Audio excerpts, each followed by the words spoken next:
In the first part of the discussion, they are talking about the course VJ will study. First, you have some time to look at questions 1 to 7.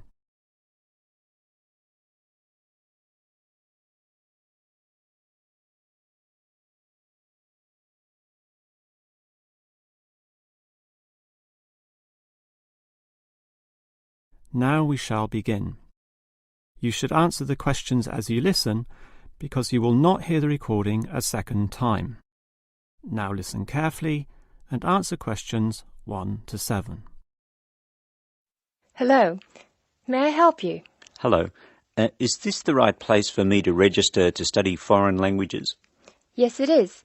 May I have your name, please? Vijay. My family name is Paresh. Vijay Paresh. Okay. Do you have a telephone number? Yeah.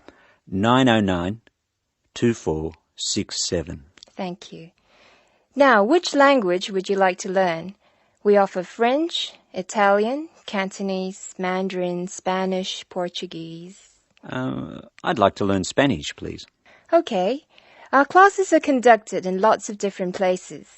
We have classrooms in the city and here in this building. What's this building called? This is Building A. I work near here, so it'd be best to study in Building A. What time do you want to come to lessons? They go on for 3 hours and they start at 10 a.m., 4 p.m., and 6 p.m. I wish I could come to the daytime lessons, but I can't. So 6 p.m, please. That's our most popular time, of course. Have you ever studied Spanish before? No, I haven't. We describe our classes by level and number. Your class is called Elementary 1. Okay. When will classes start? Elementary 1 begins, just a minute. It begins on August 10. Great. Now what else do I have to do? Before you hear the rest of the conversation, you have some time to look at questions 8 to 10.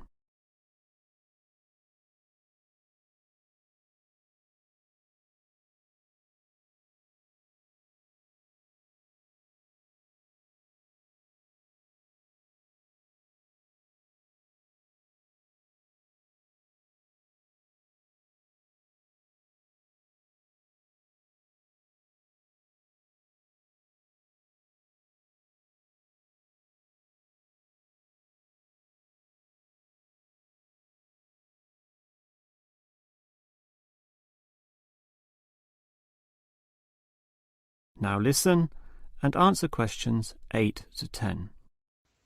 I'm sorry, Vijay. What were you saying? I wanted to know what else I had to do. Oh, of course. Please go to the building on the other side of Smith Street. I want you to go to the reception area first. It's just inside the door on the left as you enter from Smith Street. Give them this form. Okay. Do I pay my fees there? No, but the fees office is in the same building. Go past the escalators and you'll see a games shop. It's in the corner. The fees office is between the games shop and the toilets. Thanks. Where can I buy books? The bookshop is opposite the lifts. It's right next to the entrance from Robert Street. Your offices are spread out. Not as badly as they used to be. By the way, we offer very competitive overseas travel rates to our students. Oh, I'd like to look into that. Of course. The travel agency is at the Smith Street end of the building, in the corner next to the insurance office. Thank you very much. Bye.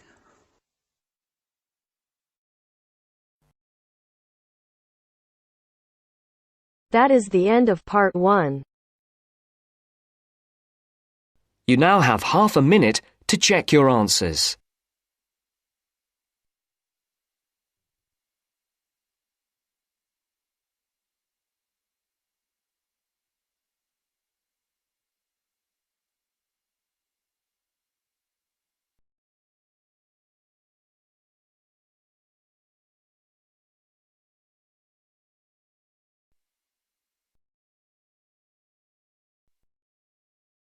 Now turns to part 2.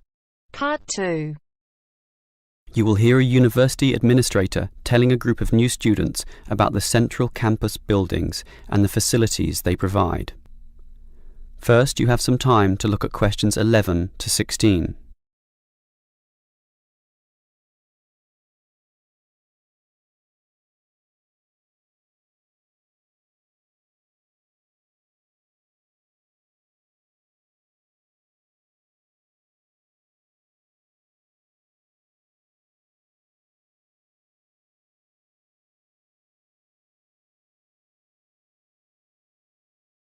Now listen carefully and answer questions 11 to 16. Welcome everyone to the Brandon Complex, the geographical and we could say spiritual heart of this university. This is basically where everyone eats too, as you can see by looking around. There are many different cuisines here, Chinese, Indian and Middle Eastern, plus the usual fare of a local type, all in that corner over there. We have many shops here too, but the biggest is Wilson's right there, providing clothing and hardware. That's next to all the restaurants. Now, on the opposite side of Wilson's we have 3 shops. The one in the corner there, closest to the restaurants, is for DVDs. Yes, the DVDs are cheap and affordable, and you can also rent DVD players as well. Moving on.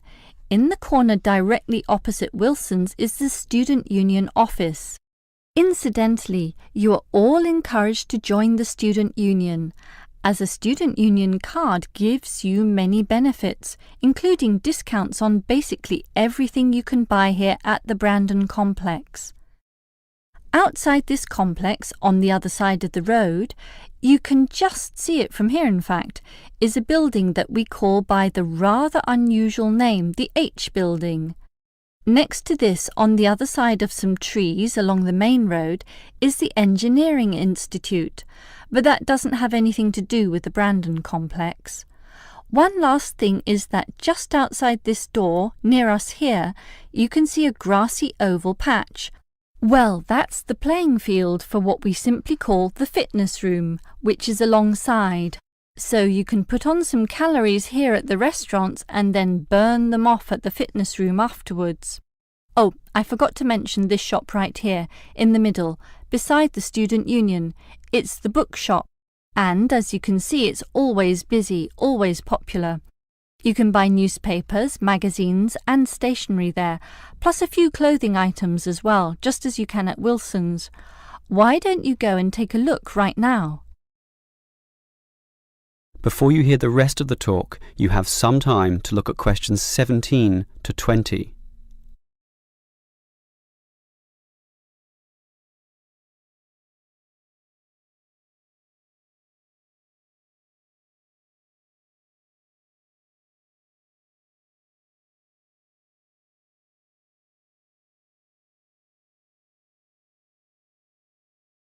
Now listen and answer questions 17 to 20. Now, I'd like to tell you a bit more about one of the buildings here, namely the H Building. Despite its bland name, you might be interested in what goes on there. It is our main recreational centre, with halls, offices and space available for a variety of activities, mostly for those who want to get fit. For example, if you're interested in yoga, you're in luck, since 4 days a week there are free yoga classes. They have several levels, so if you're a beginner, you'd have to start with that. You can check the schedules on the wall there. Yoga used to be at night, but now it's in the mornings, but not on Wednesdays. Along those same lines, there's aerobic dancing in the afternoon. This shares the same room as the badminton games, which are on Mondays, Wednesdays and Fridays. The aerobics are on the alternate days, Tuesdays and Thursdays, and it's not restricted at all. Everyone is welcome to join, although the instructor may divide you up, of course, according to ability. And, just to show how diverse the H Building is, there's even some spiritual solace available there, inside the multi-denominational prayer centre. with individual booths and a variety of holy scriptures and texts available to read from all the major religions of the world. That's open all day over the weekend, but not at night time when the rooms are for private booking. Finally, for those of you of a cerebral nature, the University Chess Club operates at night. That's open from 8 p.m. every, is it Wednesday or Monday? No, sorry, Friday. And I think it closes at about 11:30 p.m. So, there's something for everyone in the H building.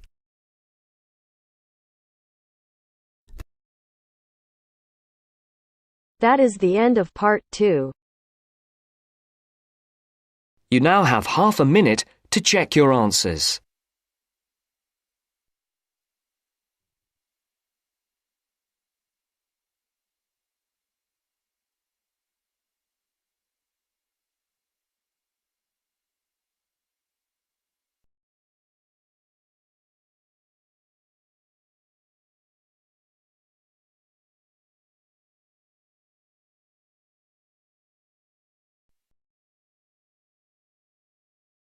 Now turns to part 3. Part 3. You will hear a woman talking about a number of different beaches to a group of tourists. First, you have some time to look at questions 21 to 25.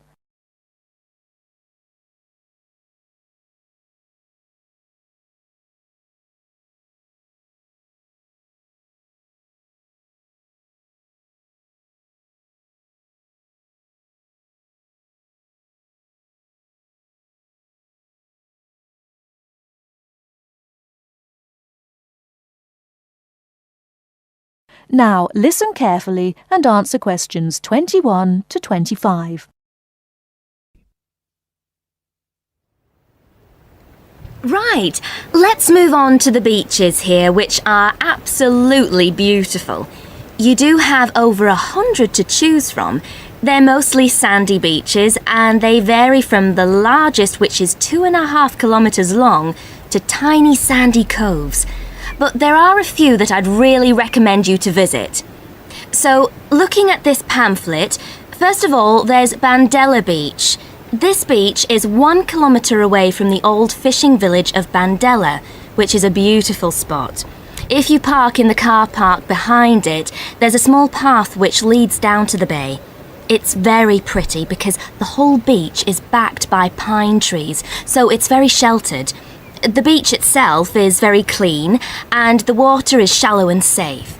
That, together with the soft sand, make it an ideal beach for children and non-swimmers. A little further round the coast, again to the east, in the eastern corner of the island, is the spectacular Da Polata Beach, which is basically a long inlet. The land around this beach is marshland. It's all marsh, and there's a stream which winds through it, and the stream goes into the sea. And the beach has lovely pale gold sand.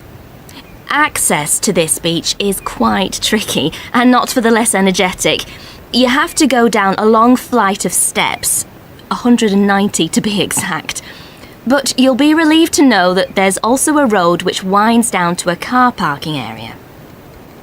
When you're level with the sea, there is a handful of shops and bars, and you can hire some beds and umbrellas. Continuing round the island, just past the tip of Calne, is the next beach I'd suggest you visit, and this is San Get. Why? Because there isn't a beach longer than this on the island. If you want to know, it's exactly 2.5 kilometres long, and that's a bonus because it means it never gets overcrowded. It has golden sand and clear blue water shelving into the sea. Before you hear the rest of the talk, you have some time to look at questions 26 to 30.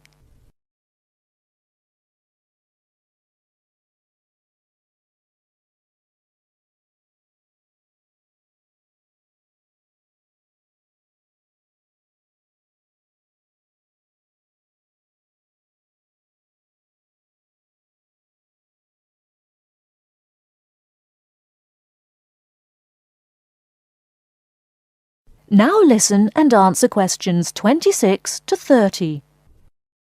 It has golden sand and clear blue water shelving into the sea.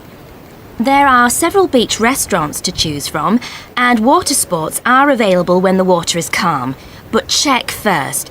This beach operates a flag system, as the sea can get rough and you should always swim between the flags.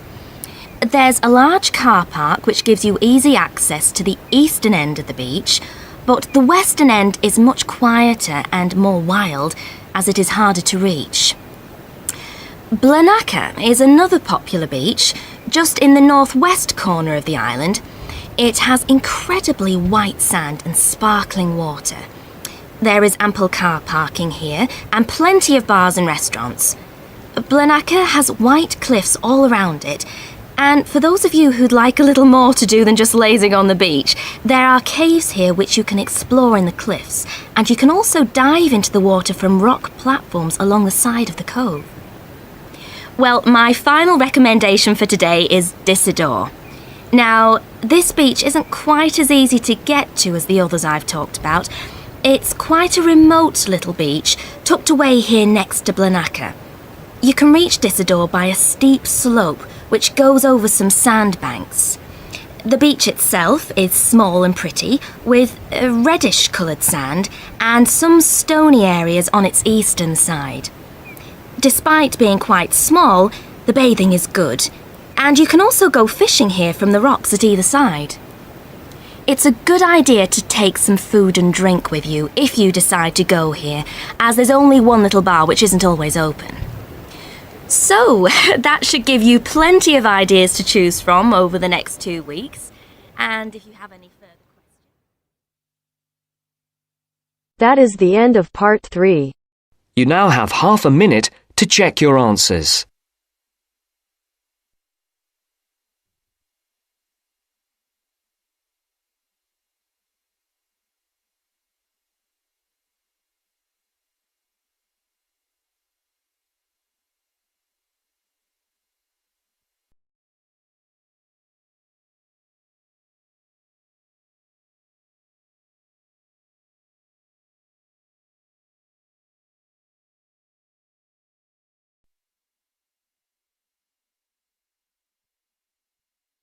Part 4.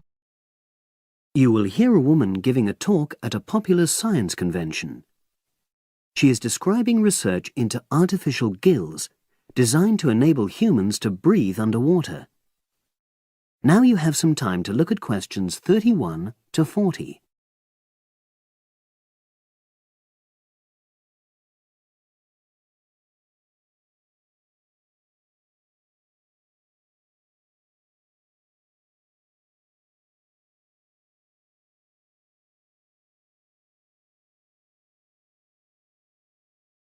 Now listen and answer questions 31 to 40.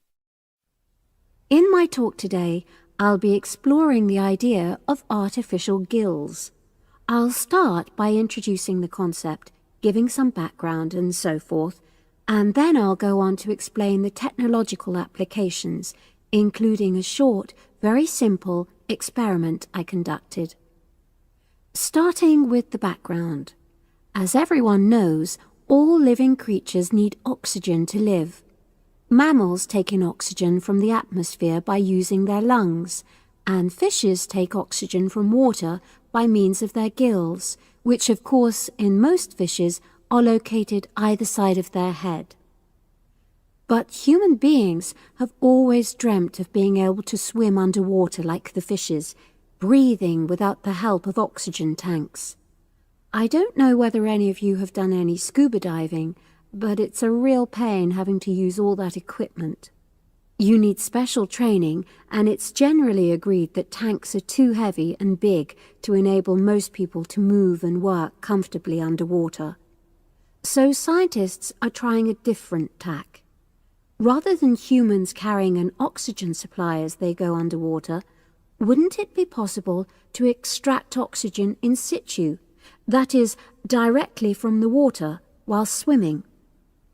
In the 1960s, the famous underwater explorer Jacques Cousteau, for example, predicted that one day surgery could be used to equip humans with gills. He believed our lungs could be bypassed and we would learn to live underwater just as naturally as we live on land. But of course, most of us would prefer not to go to such extremes. I've been looking at some fairly simple technologies developed to extract oxygen from water, ways to produce a simple, practical artificial gill enabling humans to live and breathe in water without harm. Now, how scientists and inventors went about this was to look at the way different animals handled this. Fairly obviously, they looked at the way fishes breathe, but also how they move down and float up to the surface using inflatable sacs called swim bladders. Scientists also looked at animals without gills, which use bubbles of air underwater, notably beetles. These insects contrive to stay underwater for long periods by breathing from this bubble which they hold under their wing cases.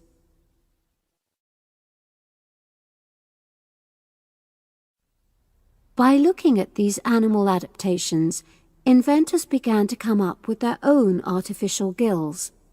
Now, making a crude gill is actually rather easy, more straightforward. You take a watertight box, which is made of a material which is permeable to gas, that is, it allows it to pass through inwards and outwards. You then fill this with air, fix it to the diver's face, and go down underwater. But a crucial factor is that the diver has to keep the water moving so that water high in oxygen is always in contact with the gill, so he can't really stay still. And to maximize this contact, it's necessary for your gill to have a big surface area. Different gill designers have addressed this problem in different ways, but many choose to use a network or lattice arrangement of tiny tubes as part of their artificial gills. Then the diver is able to breathe in and out.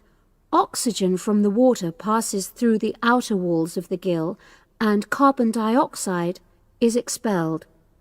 In a nutshell, that's how the artificial gill works. So, having read about these simple gill mechanisms, I decided to create my own. I followed the procedure I've just described, and it worked pretty well when I tried it out in the swimming pool. I lasted underwater for nearly 40 minutes.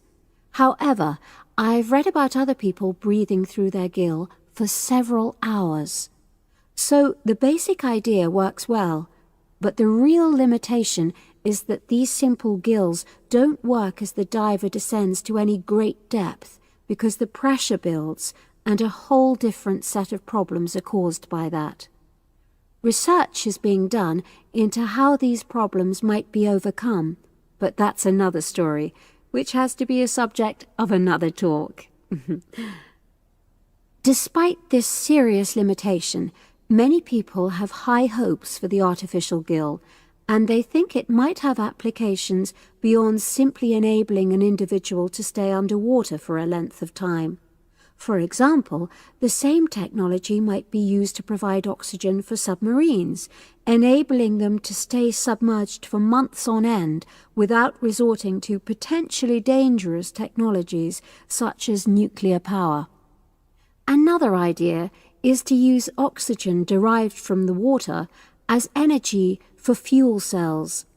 These could power machinery underwater, such as robotic devices.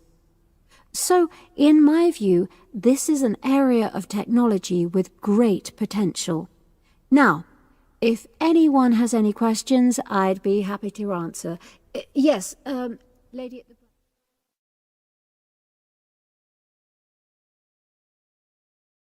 That is the end of part 4. You now have half a minute to check your answers.